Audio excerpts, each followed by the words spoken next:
بسم اللہ الرحمن الرحیم۔ سینیٹر مشاہد حسین صاحب، معزز اساتذہ کرام اور ڈیئر اسٹوڈنٹس، سب سے پہلے تو میں انٹرنیشنل اسلامک یونیورسٹی کو مبارکباد دوں گا کہ ایک انتہائی اہم موضوع پہ جس کا تعلق نیشن بلڈنگ کے ساتھ ہے اس پر انہوں نے سیمینار کا انعقاد کیا۔ نیشن بلڈنگ پولیٹیکل سائنس میں ایک بہت اہم مضمون ہے جس پر پوری دنیا میں ریسرچ جاری ہے اور مختلف قوموں کے تجربوں سے استفادہ بھی حاصل کیا جاتا ہے، اور اس کو سمجھنے کے لیے پولیٹیکل سائنٹسٹ اور دیگر ڈسپلنز کے لوگ مسلسل تحقیق اور جستجو میں لگے ہوئے ہیں۔ پاکستان کا بحیثیت ریاست معرض وجود 14 اگست 1947 کو آیا، اور پاکستان کئی لحاظ سے اپنی حیت میں اور اپنی شناخت میں منفرد تھی، چونکہ پاکستان کی ریاست نہ تو تاریخ میں کسی ایسے بنیاد پہ تخلیق ہوئی کہ جہاں پہلے اس نام کی کوئی ریاست رہی ہو،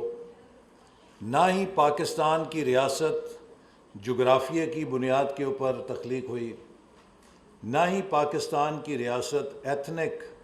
بنیادوں کے اوپر تخلیق ہوئی، چونکہ اس میں ملٹیپل ایتھنیسٹیز موجود تھیں، اور نہ ہی پاکستان کی ریاست جو ہے وہ کسی ایک ایسی آئیڈینٹی پر کھڑی ہوئی کہ جو تاریخ میں پہلے موجود تھی۔ ایک بالکل سلیٹ پر نئی ریاست قائم ہوئی، اور اس کے لیے پورے بھارت سے، ہندوستان سے مسلمانوں نے اس وقت جد و جہد کا آغاز کیا کہ جب انہیں یہ محسوس ہوا کہ ہندوستان میں مسلمانوں کے حقوق بحیثیت اقلیت غیر محفوظ ہیں، اور علامہ اقبال نے قائد اعظم کو پرسویٹ کیا کہ وہ آ کر مسلمانان جنوبی ایشیا کی سیاسی جد و جہد کی قیادت کریں اور مسلمانوں کو ایک علیحدہ وطن لے کر دیں تاکہ ان کے حقوق محفوظ ہو سکیں۔ قیام پاکستان کی تحریک میں کئی دلچسپ حقیقتیں ہیں جو کہ ہماری نظر سے دھندلائی ہوئی ہیں۔ مثال کے طور پہ اگر پاکستان کا قیام کا مقصد صرف یہی تھا کہ جو مسلم اکثریتی علاقے ہیں ان کے اندر ایک آزاد مملکت تخلیق پا جائے اور یہاں کے مسلمان سکھ چین کی زندگی گزاریں، تو یہ بات سمجھ میں نہیں آتی کہ پھر وہ اسٹیٹس کے جہاں مسلمز مائنورٹی میں تھے انہوں نے بڑھ چڑھ کر پاکستان موومنٹ میں کیوں حصہ لیا۔ اگر پاکستان بننے کا مقصد یہ تھا کہ یہاں پر ایک ایسی ریاست بنے جو صرف مسلم اکثریتی علاقوں کے لیے تحفظ فراہم کرے گی، تو پھر پاکستان کی موومنٹ میں وہ مسلمان کیوں شریک ہوئے جن کا تعلق ان علاقوں سے تھا کہ جن کے بارے میں یہ کہا جاتا تھا کہ انہوں نے ہندوستان کے اندر ہی رہ جانا ہے۔ اسی طرح جب پاکستان موومنٹ چلی تو اس کی بنیاد یہ تھی کہ ہم پاکستان اس لیے حاصل کر رہے ہیں کہ ہم بحیثیت اقلیت ہندوستان کے اندر خود کو غیر محفوظ سمجھتے ہیں۔ تو اس ڈیفینیشن پہ اگر پاکستان کی تخلیق کو دیکھا جائے تو پھر پاکستان کے اندر اگر کوئی اور اقلیت خود کو غیر محفوظ سمجھے تو ہم پاکستان بنانے کی اس بنیاد کی نفی کر رہے ہیں جس کو اس بنیاد پہ قائم کیا گیا تھا کہ مسلمان جو ہندوستان کے اندر ایک اقلیت تھے وہ بحیثیت اقلیت خود کو غیر محفوظ سمجھتے تھے، لیکن اگر پاکستان بننے کے بعد پاکستان کے اندر کوئی اقلیت خود کو غیر محفوظ سمجھے تو یہ اس دلیل اور اس بنیاد کی نفی ہے جس پر ہم نے پاکستان حاصل کیا تھا۔ لہٰذا پاکستان بنانے کے اس دلیل کا تقاضا ہے کہ پاکستان کے اندر ہر اقلیت خود کو اکثریت سے زیادہ محفوظ سمجھے، تبھی ہم جسٹیفائی کر سکتے ہیں کہ ہم نے پاکستان کیوں علیحدہ حاصل کیا تھا۔ پھر ہم نے پاکستان اس لیے بھی حاصل کیا تھا کہ ہم بتانا چاہتے تھے کہ ہم اس قابل ہیں کہ ہمیں جو اصول ہمارے تمدن، کلچر، مذہب نے سکھائے ہیں، ہم ان کی روشنی میں ایک دور جدید کی کامیاب ریاست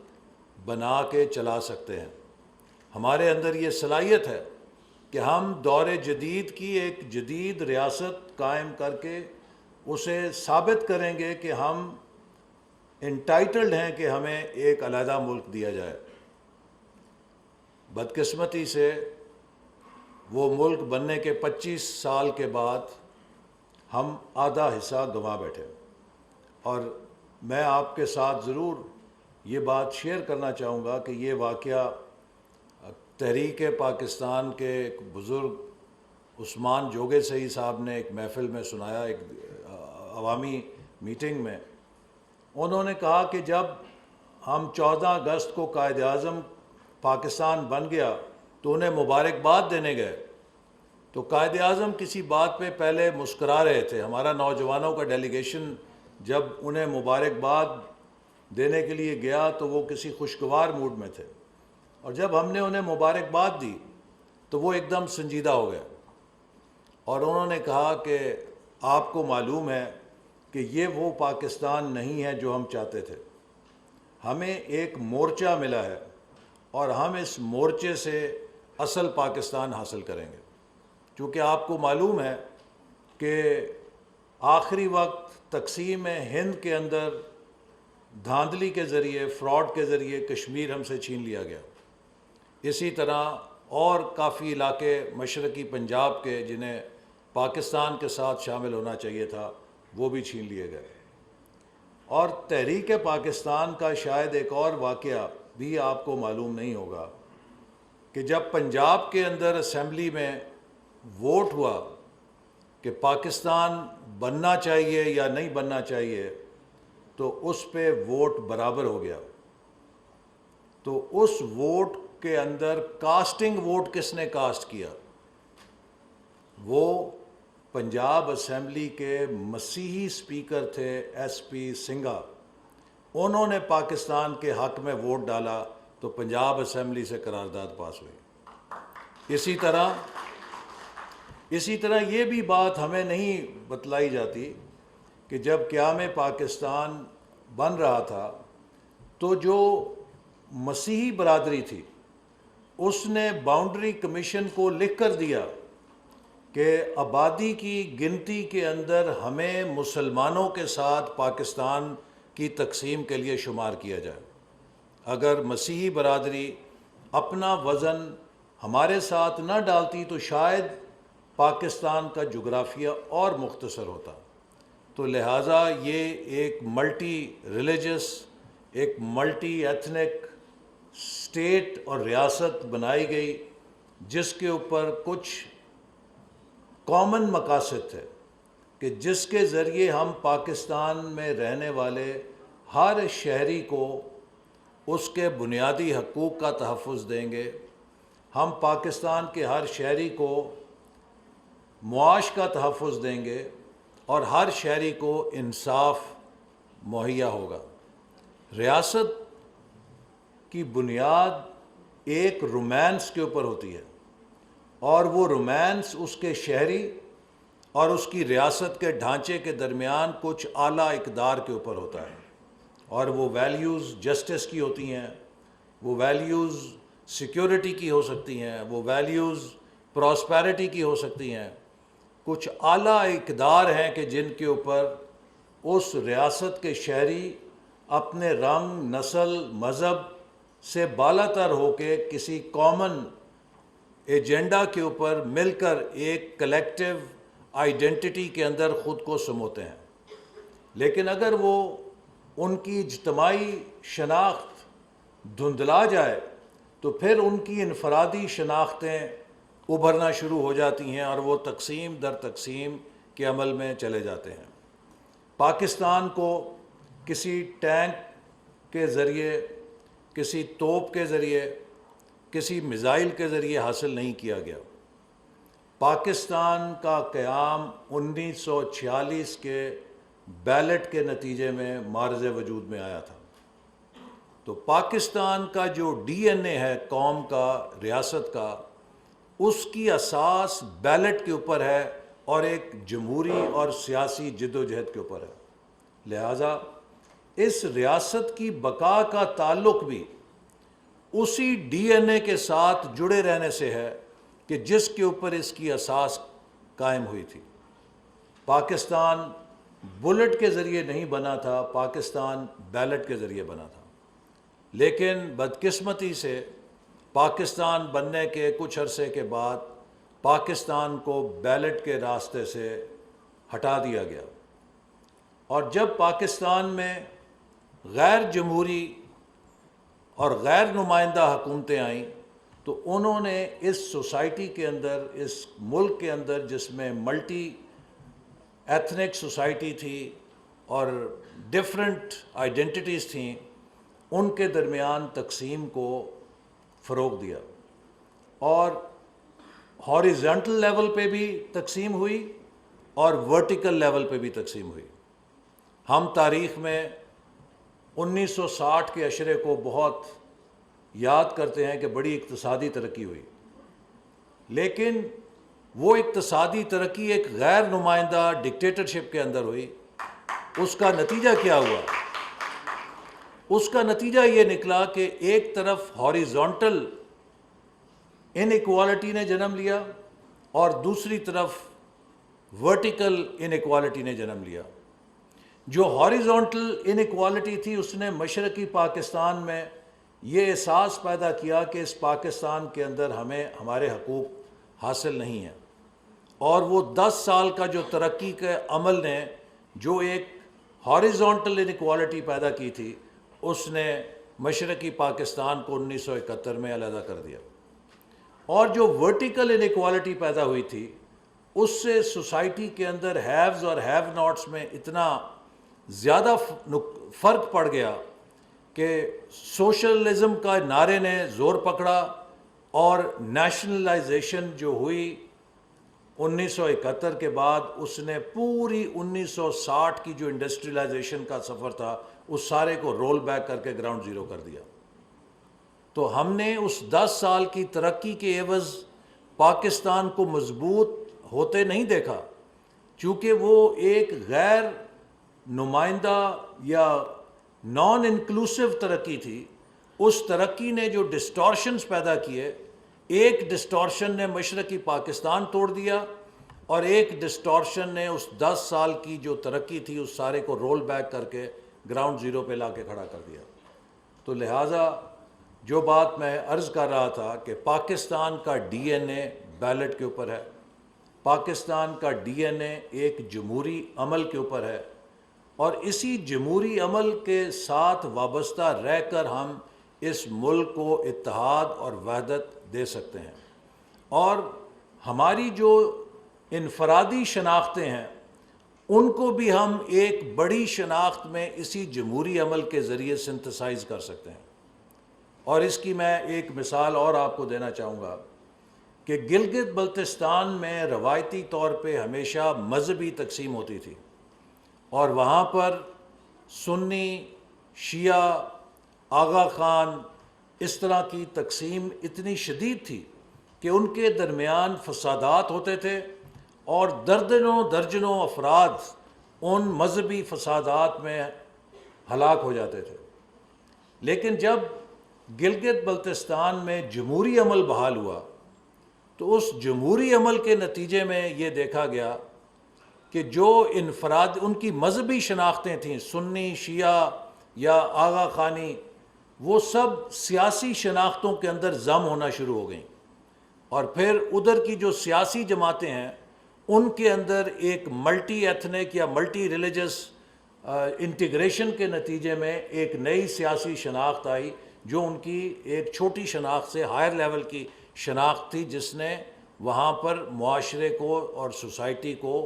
یونیفائی کرنے میں مدد دی۔ تو یہ پاکستان کے لیے ضروری ہے کہ ہم اگر پاکستان کی نیشن بلڈنگ کو آگے لے کے جانا چاہتے ہیں تو نیشن بلڈنگ کے جو 3 بنیادی ستون ہیں جو ہماری شناخت کو، انفرادی شناخت کو، نسلی شناخت کو، لسانی شناخت کو، مذہبی شناخت کو ایک اعلیٰ شناخت میں ضم کرتے ہیں، اس کے 3 لیورز ہیں کہ ہم کس طرح کا ایک سیاسی نظام وضع کرتے ہیں، کیا وہ پولیٹیکلی انکلوسیو ہے، ہم کس قسم کی سماجی وحدت پیدا کرتے ہیں، سوشل سولیڈیرٹی پیدا کرتے ہیں کہ کیا ہماری سوسائٹی تعصب سے اور ایک دوسرے کے خلاف نفرت سے آزاد ہو کے وہ ایک وحدت کے اندر ہے، ہارمونائزڈ ہے یا نہیں، اور تیسری کیا ایک ایسی معیشت ہے جو اتنی مضبوط ہے کہ جس کے ثمرات ہر کسی تک پہنچ سکتے ہیں یا نہیں پہنچ سکتے، ایک انکلوسیو اکانومی ہے یا نہیں ہے۔ تو پولیٹیکل لیول پہ، سوشل لیول پہ اور اکنامک لیول پہ ہم کس نظام کو پرسو کرتے ہیں، وہ اس بات کا فیصلہ کرتا ہے کہ ہماری قومی شناخت یا نیشن بلڈنگ کس عمل سے گزرے گی۔ ہم اگر اپنی یہ تینوں عمل دیکھیں تو 75 سالوں میں بدقسمتی سے یہ تینوں ڈسٹارٹڈ رہے ہیں۔ ہم نے ان تینوں کو پھلنے کا اور پھولنے کا موقع نہیں دیا۔ میں یہ بات بھی آپ کو کہنا چاہتا ہوں کہ nation building is not about brick and mortar. Nation building is not about mechanization. Nation building takes place with people and is about people. اور جہاں پر انسان ہوں گے تو وہاں پہ مشینوں کے فارمولے نہیں لگیں گے، وہاں پہ آرگینک فارمولے لگیں گے، آرگینک گروتھ ہوگی، وہاں پہ ایولیوشن ہوگی، اور اس ایولیوشن کو آپ بائی پاس نہیں کر سکتے۔ آپ اس ایولیوشن کو ایکسلریٹ کر سکتے ہیں، تھوڑا تیز کر سکتے ہیں، لیکن آپ کو جو ان کی آرگینک گروتھ ہے اگر اس ذریعے سے آپ اس عمل کو چلائیں گے تو وہ دیر پا ہوگا۔ اگر آپ اسے نٹ بولٹ سے ری کنفیگر کرنے کی کوشش کریں گے تو وہ دیر پا نہیں ہوگا، وہ ٹوٹ جائے گا۔ تو میں آخر میں یہ کہوں گا کہ ہم نے بدقسمتی سے جو بھی نیشن بلڈنگ کی کوشش کی وہ ناکام ہوئی۔ 1997-98 میں 2010 کا ایک ویژن لانچ کیا کہ ہم پاکستان کو ایک مضبوط قوم کے طور پہ اپر انکم کنٹریز میں لے جائیں، وہ ٹوٹ گیا۔ 2013 میں ویژن 2025 کے اوپر کام شروع کیا کہ پاکستان کو ایک مضبوط قوم میں ڈھالیں اور دنیا کی ٹاپ 25 معیشتوں میں لے کے جائیں، وہ بھی 2018 میں ٹوٹ گیا۔ اور آج ہم جہاں کھڑے ہیں، میں آج ابھی کہہ رہا تھا پروفیسر سے کہ 2017-18 میں بحیثیت پلاننگ منسٹر میرا یہ کام ہوتا تھا کہ ہر روز ہم یہ سوچتے تھے کہ کیا نیا منصوبہ ہم شروع کر سکتے ہیں۔ آج 4 سال بعد جب میں پلاننگ منسٹری میں آیا ہوں تو روز میرا سب سے بڑا جو پریسنگ کام ہوتا ہے وہ یہ ہوتا ہے کہ کون سا منصوبہ بند کرنا ہے تاکہ ہم وسائل کو بچا سکیں، چونکہ وسائل نہیں ہیں۔ 2018 میں پاکستان کا ترقیاتی بجٹ 1000 ارب تھا، 2022 میں پاکستان کا ترقیاتی بجٹ 550 ارب رہ چکا ہے۔ 2018 تک پاکستان میں جو ہماری دنیا کی سٹینڈنگ تھی وہ یہ تھی کہ امریکہ، برطانیہ، یورپ کا ہر سفیر مجھ سے آ کے یہ تقاضا کرتا تھا کہ ایکسیلنسی ہم سی پیک میں کہاں اور کیسے شامل ہو سکتے ہیں۔ آج ہم دنیا کے ہر دوست ملک کو 4 سال بعد یہ اپیل کر رہے ہیں کہ ہمارا قرضہ تھوڑا آگے کر دو، ابھی ہم قرضہ دینے کی قابل نہیں ہیں۔ تو کیا 75 سال کے موقع پر پاکستان یہ ڈیزرو کرتا تھا کہ ہم اس مقام پر ہوتے؟ اگر جی یہ سارے جن کے آپ نام لے رہے ہیں نا، اس میں کسی نے گھڑی نہیں بیچی تھی، کسی نے گھڑی نہیں بیچی تھی، اپنے ذاتی اثاثہ تھا، کوئی سرکار کا اثاثہ نہیں بیچا تھا۔ اور ایک ڈاکو آپ کے سامنے کھڑا ہے جس کو عمران خان نے جلسے میں ڈاکو کہا اور ہائی کورٹ نے اس کیس کو چیتھڑا کر کے ردی کی ٹوکری میں پھینک دیا کہ جھوٹ کا بلندہ ہے۔ تو لوگوں کی پگڑیاں اچھال کے جھوٹ بول کے قومیں نہیں بنتی ہیں میرے بھائی، قومیں بنتی ہیں ایک دوسرے کی حیثیت کو اور ایک دوسرے کے خیالات کو قبول کر کے۔ اور آپ نے مجھے بڑا اچھا ایک نقطہ دے دیا ہے کہ جس کے اوپر میں آپ سب کو ایک کیس پیش کرنا چاہتا ہوں کہ دیکھیے، جمہوریت کس چیز کا نام ہے؟ جمہوریت نام ہے پلورلزم کا۔ پلورلزم کس چیز کو کہتے ہیں؟ پلورلزم اس چیز کو کہتے ہیں کہ میں اور آپ دونوں یہ حق رکھتے ہیں کہ ہم اپنے سیاسی نظریات میں اختلاف کریں، لیکن ہم اپنے اختلاف کے باوجود برابر کے پاکستانی ہوں گے۔ اگر جمہوریت کے اندر یہ سوچ ہو جائے کہ آئیدر مائی وے اور ہائی وے، کہ میں سچ ہوں اور میرے علاوہ سب جھوٹ ہے، اور میرے علاوہ سب غدار ہیں، میرے علاوہ سب کافر ہیں، میرے علاوہ سب چور اور ڈاکو ہیں، تو میرے بھائی وہ جمہوریت نہیں ہے، وہ فیشزم ہے۔ وہ ہٹلر کا نظام تو ہو سکتا ہے، وہ جمہوریت کا نظام نہیں ہو سکتا۔ جمہوریت اس بات کا نام ہے کہ میں اگر مسلم لیگ نون ہوں، کوئی اور پیپلز پارٹی ہے، کوئی اور پی ٹی آئی ہے، تو ہم سب کا احترام کریں کہ ان کا اپنا منشور اور نظریہ ہے، لیکن ہم سب برابر کے پاکستانی ہیں اور ہم سب پاکستان کا اچھا چاہتے ہیں۔ اور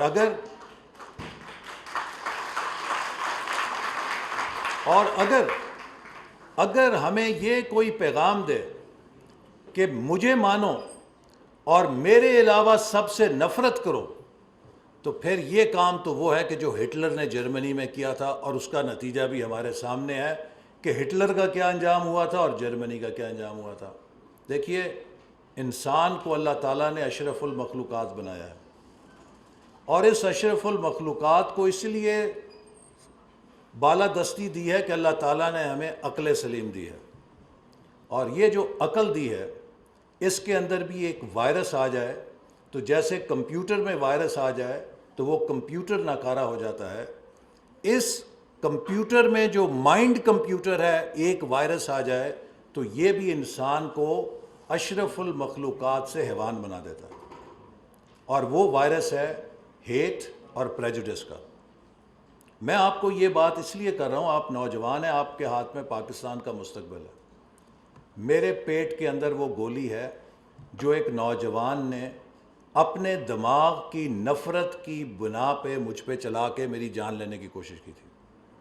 اللہ تعالیٰ کی ذات مارنے والے سے بڑی تھی، اور میں بچ گیا، ورنہ شاید آج میں آپ کے سامنے نہ ہوتا۔ لیکن وہ گولی مجھ پہ کیوں چلی؟ اس لیے چلی کہ اس نوجوان کو بھی اس نفرت کے پروپیگنڈے سے انتہا پسند بنایا گیا تھا کہ اس نے اپنے علاوہ کسی اور کو، کسی اور سوچ کو قبول کرنے سے انکار کرتے ہوئے سوچا کہ وہ شاید مجھے گولی مار کے غازی علم دین بن جائے گا۔ تو جب آپ بلیک اینڈ وائٹ میں سوچنا شروع کر دیتے ہیں سیاست کے اندر، تو ناگزیر ہے کہ آپ انتہا پسندی کا شکار ہو جائیں گے، چونکہ اگر آپ کو یہ پڑھا دیا جائے گا کہ آپ کے علاوہ ہر چیز ایول ہے، تو بائی ڈیفینیشن آپ پہ لازم ہو جاتا ہے کہ آپ اس کے خلاف جہاد کریں، آپ اسے لڑیں، آپ اسے ماریں، آپ اسے فنا کریں، چونکہ ایول کے ساتھ تو کوئی سمجھوتا ہو نہیں سکتا۔ تو اسی لیے آپ کو قائد اعظم کے ان ارشادات سے رہنمائی لینی ہے کہ جو قائد اعظم نے پاکستان بنتے ہوئے کہا تھا کہ ہم سب پاکستانی ہیں، and you are free to go to your mosques, to your temples and to your mandirs. Likewise, I will say, my dear students, we are all equal Pakistanis. You are free to hold your political opinion, whether it is PMLN, PTI, PPP, JUI, ANP, MQM, whatever it is. But never forget that we are all Pakistanis, and we are equal Pakistanis. And if anyone makes you believe that anyone who differs from you is any less Pakistani, then I'm sorry, you must ask yourself whether you are following the right path or the right leader or not. So my leader does not tell me کہ if someone differs from you, اگر آپ سے کوئی اختلاف کرتا ہے تو آپ اسے غدار اور آپ اس کو چور اور ڈاکو کا سرٹیفکیٹ دیں. ہم احترام کرتے ہیں, ہر کسی کا حق ہے کہ وہ اپنے خیالات کو رکھے, لیکن اس کو یہ حق میں نہیں دوں گا کہ وہ اپنے خیالات رکھنے کے ساتھ میری پاکستانیت اور میرے ایمان کو کسی درجے کے اندر چیلنج کرے. نہ وہ یہ کر سکتا ہے, نہ یہ جمہوریت اور یہ ملک کا اتحاد اور اس ملک کی جو قومی آئیڈینٹی ہے, اگر ہم اسے بنانا چاہتے ہیں تو وہ اجازت دیتی ہے. چونکہ قومیں بنتی ہیں کلیکٹیو کمپٹنس سے, اور کلیکٹیو کمپٹنس آتی ہے کولیبریشن سے, اور کولیبریشن تب ہوتی ہے کہ جب ہم نفرت کی بجائے آپس میں بھائی چارے کو, یکجہتی کو فروغ دیتے ہیں. اگر ہم نفرت کریں گے تو ہم انتشار میں رہیں گے, انتشار میں رہیں گے تو ہم قوم نہیں بن سکیں گے. پاکستان زندہ باد.